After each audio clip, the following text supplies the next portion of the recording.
जय हिंद दोस्तों, Maurya success zone में आपका स्वागत है। आज हम लोग क्लास 12 की बुक ज्योग्राफी का 7 चैप्टर तृतीय एवं चतुर्थ क्रियाकलाप का हम लोग महत्वपूर्ण एमसीक्यू करते हैं। ये जो सारे एमसीक्यू हैं वो प्रीवियस ईयर के एमसीक्यू हैं जो पिछले कुछ सालों में पूछे जा चुके हैं।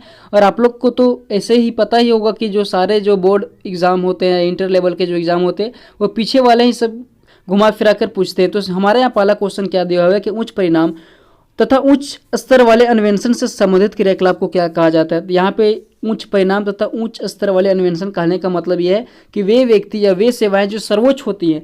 कहने का मतलब होता है कि जैसे एग्जाम्पल के तौर पर देखिए, विशेषज्ञ होते हैं, निर्णायककर्ता होते हैं, परामर्शदाता होते हैं, या नीति निर्धारक होते हैं, या फिर राष्ट्रीय सुरक्षा सलाहकार होते हैं। ये जो सारे जो कार्य होते हैं जो उच्चतम लेवल पर जो उच्च सेवा प्रदान करते हैं, वो ये कौन से क्रियाकलाप के अंतर्गत आते हैं। तो इसका राइट आंसर हो जाएगा पंचम क्रियाकलाप के अंतर्गत आते हैं। इसका राइट आंसर भी हो जाएगा।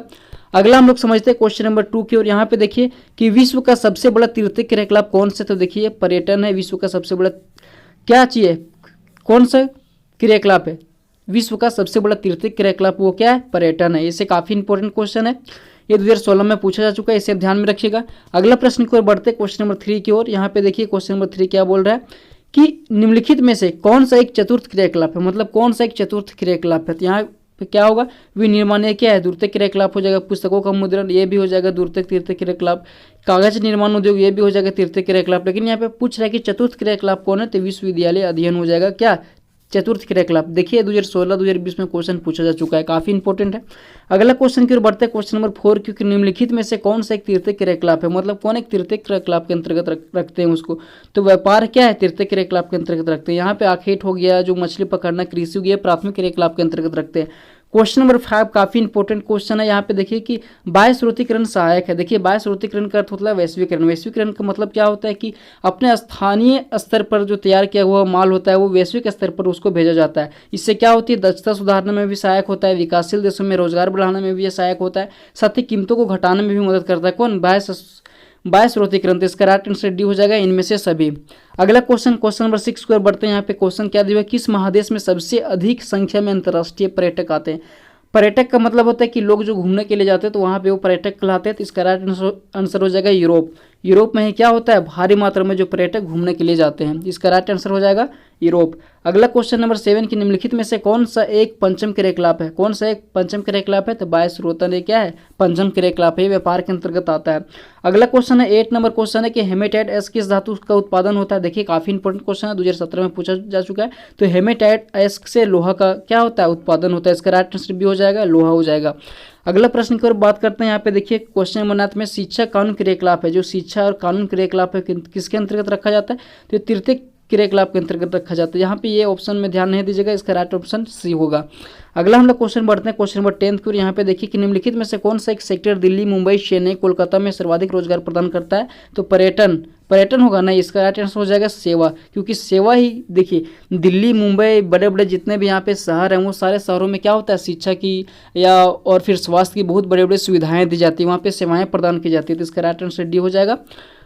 अगला प्रश्न की ओर बात करते हैं। यहाँ पे देखिए क्वेश्चन नंबर 11 की ओर कि भारत के सबसे बड़ा तेल शोधक कारखाना कहाँ है। देखिए भारत का जो सबसे बड़ा रिफाइनिंग ऑयल का जो कारखाना है वो कहाँ पे है, जामनगर में है।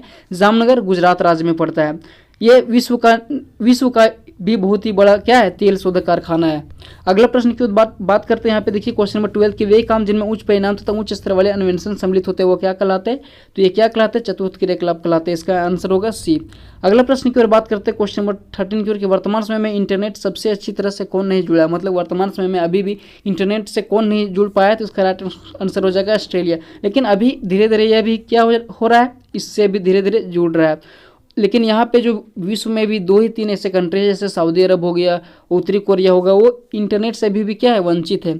अगला प्रश्न की ओर बात करते हैं क्वेश्चन नंबर 13 की ओर। ये भी क्वेश्चन नंबर वही क्वेश्चन है कि वर्तमान समय में इंटरनेट से कौन नहीं जुड़ा है, तो ऑस्ट्रेलिया हो जाएगा। 2 बार क्वेश्चन यहाँ पे रिपीट हो चुका है।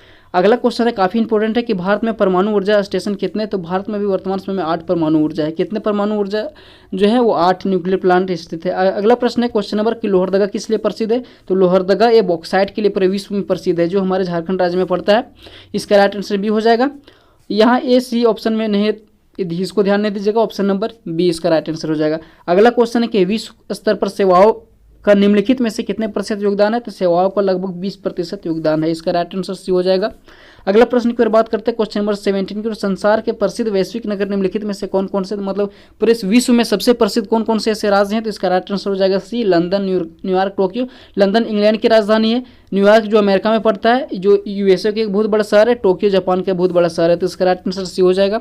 अगला प्रश्न की ओर बात करते हैं तृतीय क्रियाकलाप से संबंधित है, कौन तृतीय क्रियाकलाप से संबंधित है, इसका राइट आंसर हो जाएगा इनमें से सभी जो है तृतीय क्रियाकलाप से संबंधित, जैसे व्यापार, परिवहन, संचार एवं सेवाएं। अगला प्रश्न की ओर बात करते हैं क्वेश्चन नंबर 19 की। यहाँ पे देखिए एशिया, अफ्रीका, दक्षिण अमेरिका का अधिकतर लोग इंटरनेट का क्या है, देखिए एशिया, अफ्रीका, दक्षिण अमेरिका के अधिकतर लोग इंटरनेट का क्या करते हैं, बहुत ही कम है, बिल्कुल उपयोग ही नहीं करते हैं, लेकिन अभी वर्तमान समय में इसका उपयोग हो रहा है, इसका राइट आंसर भी हो जाएगा। अगला क्वेश्चन है 20, यहाँ पे देखिए सेवाओं के क्रियाकलाप के संसाधन के पारदर्शी केंद्र एशिया के किन किन शहरों में स्थापित हो गए हैं, तो इसका राइट आंसर हो जाएगा मुंबई, बैंकॉक और संघाई। देखिए यहाँ पे क्वेश्चन ही बोला कि एशिया के किन किन शहरों में जो सेवाओं का जो क्रियाकलाप है वो संसाधन भारी मात्रा में हो गए हैं, तो मुंबई में हो गया जो भारत में पड़ता है, बैंकॉक हो गया, फिर संघाई हो गया। संघाई ये कहाँ पे पड़ता है, ये चीन में पड़ता है, बैंकॉक कहाँ पे पड़ता है, तो जापान में पड़ता है। अगला बढ़ते क्वेश्चन नंबर 21 की। निम्नलिखित क्रियाकलाप में से किसमें उच्च स्तरीय अन्वेषण सम्मिलित किए जाते हैं, तो इसका राइट आंसर हो जाएगा पंचम क्रियाकलाप, क्योंकि इसके अंतर्गत ही विशेषज्ञ, निर्णायक कर्ता, परामर्शदाता, नीति निर्धारक इत्यादि व्यक्ति सब आते हैं। इसका राइट आंसर हो जाएगा डी। लास्ट हमारा क्वेश्चन यहाँ पे देखिए कि निम्नलिखित में से कौन वैश्विक नगर नहीं है, मतलब कौन वैश्विक नगर नहीं है, तो इसका राइट आंसर हो जाएगा संघाई वैश्विक नगर नहीं है, चाइना में था, कोरोना का जन्म यहीं से हुआ, इसका राइट आंसर भी हो जाएगा। आई होप आप लोग को वीडियो अच्छा लगता होगा।